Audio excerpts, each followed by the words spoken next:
пила штиль МС-180. Вот здесь ее обозначение.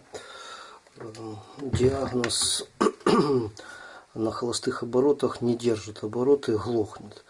В общем-то, это частая поломка. Сейчас покажу, как правильно решить вопрос. Понятно, что здесь есть винт регулировки. Вот здесь отсюда вставляется. Он здесь один, регулировка только холостого хода. Но тогда бы это была не поломка, если бы ко мне обратились. Понятно, что здесь так снимается крышка. Здесь есть винт, который регулирует холостой ход, но в данный момент это не помогает. Сейчас буду последовательно показывать, как разбирать и как правильно устранить эту поломку. Значит, берем головку на 8, откручиваем две гайки. Вот эти гайки для того, чтобы открутить воздушный фильтр. Гайки откручены, снимаем воздушный фильтр. Видим, где есть у нас винт. Думаю, что его видно. Вот он, винтик. Вот этот винт регулировки, но в данный момент он уже не реагирует. Все равно, как бы не регулировал, все равно глохнет. Теперь нужно снять карбюратор. Что для этого нужно? Нужно снять два рычага. Вот этот рычаг и вот этот. Значит, поворачиваем сюда вперед. Или нет, полностью видим, вот тут есть такой рычаг.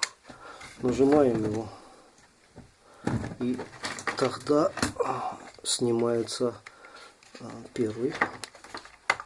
Так, снимается первый рычаг. И теперь, когда вперед поворачиваем, значит, давайте еще раз вот так. Я вот так вот нажимаю, поворачиваю немножко вперед, и она выскакивает. Все. Теперь можем. Теперь для того, чтобы снять полностью карбюратор, необходимо вытащить вот эту планку. Планка тут из фиксатора вынимаем. Сейчас, секунду. Поддеваем из фиксатора и вытаскиваем на себя. То есть вот таким образом эта планка убирается. Теперь можно снять карбюратор. Карбюратор вытаскиваем, и я показываю, в принципе, очень...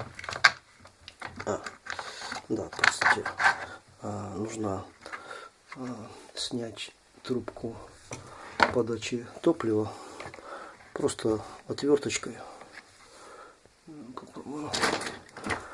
Просто отверточкой снимаем трубку подачи топлива. Так. Вынимаем карбюратор.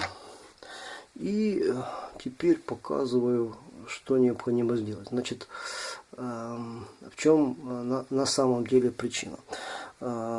Топливо регулируется этим винтом.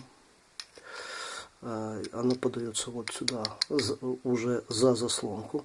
Но здесь есть для холостого хода два отверстия. В заслонке одно и второе. Ну, такое два полуотверстия, полукруга, пропиленное. Воздуха не хватает. Два варианта решения вопросов. Правильный и неправильный. Я поступил, наверное, неправильно, тут трудно сказать. Значит, заслонка круглая. Что можно сделать? Можно этот пропил увеличить. Значит, пропил. Вот этот полукруглый пропил. надфилем немножко увеличиваем. С одной и с другой стороны. Как это сделать? Откручиваем гайку, откручиваем болт, винт, сделаем пропил, вытаскиваем, делаем пропил больше здесь и здесь. Второй вариант. Откручиваем. И здесь, если вы видите, есть дополнительное отверстие. Значит, вот здесь есть дополнительное отверстие. Оно сейчас закрыто перегородкой, закрыто валом. Но если открутить немножко, провернуть заслонку, то тогда часть этого отверстия приоткроется и воздуха будет заходить больше. Ну, собственно, когда чуть-чуть пропиливаем, вот я чуть-чуть пропилил оба отверстия, холостые добавились. Тут важно не переборщить, поэтому лучше сдвинуть. Другое дело, что это может быть с первого раза не получится, нужно чуть-чуть приоткрыть, потом еще чуть-чуть. Я чуть-чуть надпилил оба отверстия, холостых стало намного больше, и сейчас у меня винт холостого хода при правильной регулировке почти закручен.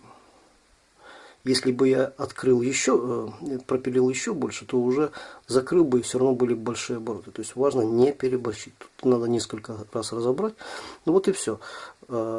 Пропиливаем, и теперь пила совсем по-другому работает. Холостые обороты в нормальном состоянии. Поэтому вот такое правильное решение. Особенно если вы пойдете путем открутить, сдвинуть заслонку так, чтобы это отверстие, предусмотренное заводом-изготовителем, вышло за вал, увеличилась площадь подачи воздуха, ну, соответственно, увеличится оборот. Таким образом можно правильно решить проблему малых оборотов холостого хода. Ну что же, теперь я собираю в обратной последовательности. Вставил